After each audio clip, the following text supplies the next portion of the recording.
Asia কাপে নিজেদের দ্বিতীয় ম্যাচ খেলতে একটু পরেই বাংলাদেশ মুখোমুখি হবে শ্রীলঙ্কার।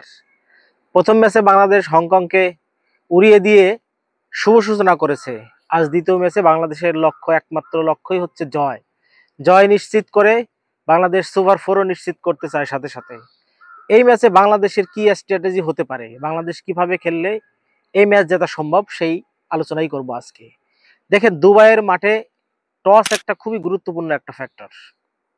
আপনারা সবাই জানেন যে এই মাঠে যারাই টসে জিতে তারাই কিন্তু দেখবেন যে ম্যাক্সিমাম সময়ই পরে ব্যাট করার সিদ্ধান্ত নেয়। এটার অন্যতম একটা কারণ, পরে কিন্তু ব্যাটিং করা তুলনামূলক প্রথম ইনিংস থেকে একটু সহজ হয়ে যায়।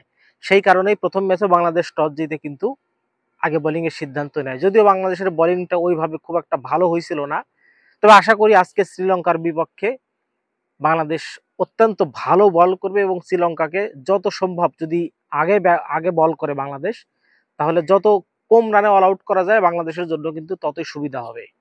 এই মাঠের পার স্কোর কিন্তু 150 থেকে 60, যেটা বাংলাদেশের জন্য চেস করা খুবই কমফোর্টেবল একটা জায়গায় বাংলাদেশ থাকে। কারণ বাংলাদেশ আমরা জানি, বাংলাদেশ দল কিন্তু আসলে ওই 200 রান চেস করার মতো টিম না। এটা বাস্তবতা, এটা মানতে হবে আমাদের সবাইকে।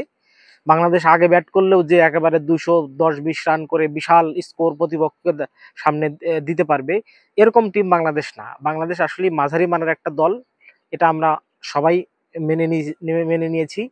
কারণ বাংলাদেশের যে ব্যাটিং লাইন আপ, সেখানে কিন্তু খুব বেশি বিস্ফোরক ব্যাটিং কিন্তু আপনি লক্ষ্য করতে পারবেন না। সবার স্ট্রাইক রেটই ওই 120, 25, 30 এর মধ্যেই থাকে।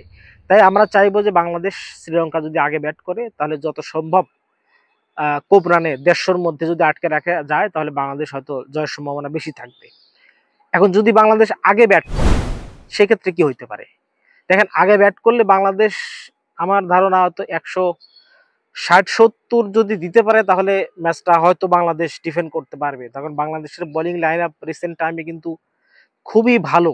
তাসকিন, মোস্তাফিজ, শরীফুল, তানজিম সাকিবরা কিন্তু অত্যন্ত ভালো বল করে। স্পিনেও কিন্তু আমাদের একটা ব্যালেন্স, শেখ মাহাদির সাথে Rishad, Shamim Patwari part time spin ball করে। তো সব মিলিয়ে আমাদের মনে হয় বোলিং লাইনটা আমাদের ভালো, ব্যাটিং লাইনটা একটু যদিও দুর্বল। তবে আমার মনে হয় না শ্রীলঙ্কা থেকে খুব বেশি দুর্বল আমাদের এই টিমটা। এখন হেড টু হেডের পরিসংখ্যানের দিক যদি আমরা তাকাই, বাংলাদেশ এবং শ্রীলঙ্কা এ যাবৎ ম্যাচ খেলেছে, টি-20 ম্যাচ খেলেছে 20টা। তার মধ্যে কিন্তু 8টা জয় বাংলাদেশের এবং 12টা জয় হচ্ছে শ্রীলঙ্কার।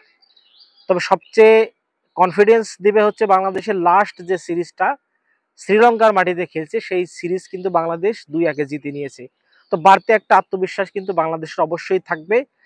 আর সেখানে রিসেন্ট শ্রীলঙ্কা যে একটা সিরিজ খেললো জিম্বাবুয়ের সাথে, সেখানে কিন্তু 80 রানে একবার অল আউট হওয়ার রেকর্ড শ্রীলঙ্কার আছে। যদিও শ্রীলঙ্কা সিরিজটা জিতেছে, তবে জিম্বাবুয়ে অত্যন্ত ভালো ক্রিকেট খেলেছে, 190 টার্গেটও দিয়েছিল, যদিও শ্রীলঙ্কা সেটা চেস করেছে। তবে সবকিছু মিলিয়ে আমার মনে হয় যে বাংলাদেশি আপার হ্যান্ডে থাকবে, ফেভারিট হিসেবে বাংলাদেশি মাঠে নামবে। তো আমরা চাইবো যে আজকের ম্যাচটা জিতে বাংলাদেশ সুপার ফোরের যে জায়গাটা সেটা নিশ্চিত করতে চায়। যদিও নিশ্চিত হবে কিনা সেটা পরের বিষয়, তবে জয় ছাড়া কোনো বিকল্প কিছু আমি দেখছি না। তবে আমার ধারণা বাংলাদেশ এই ম্যাচটা জিতবে।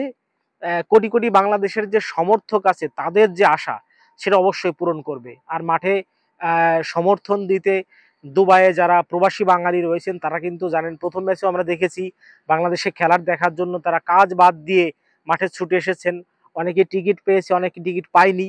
তবে আশা করি এই ম্যাচে বাংলাদেশের যারা সমর্থন দিতে যারা আসবেন সবাই টিকিট কাটবে, বাংলাদেশ দলকে উজ্জীবিত করবে। আর মাঠের বাইরে আমরা যারা এরকম বাংলাদেশ থেকে এত দূর থেকে যারা খেলা দেখছি, তাদের তো সবাই একটাই চাওয়া, বাংলাদেশ ম্যাচটা জিতবে। আমাদের মন প্রাণ থেকে আমরা আমাদের টিমের জন্য দোয়া করব, আপনারা দোয়া করবেন। আর ম্যাচ নিয়ে যদি কোনো মতামত থাকে কমেন্টে জানাবেন। আমার ভিডিও ভালো লাগলে পেজটিকে ফলো দিবেন, লাইক করবেন, কমেন্টস করবেন এবং যদি পারেন তাহলে শেয়ার করে দিবেন। ধন্যবাদ।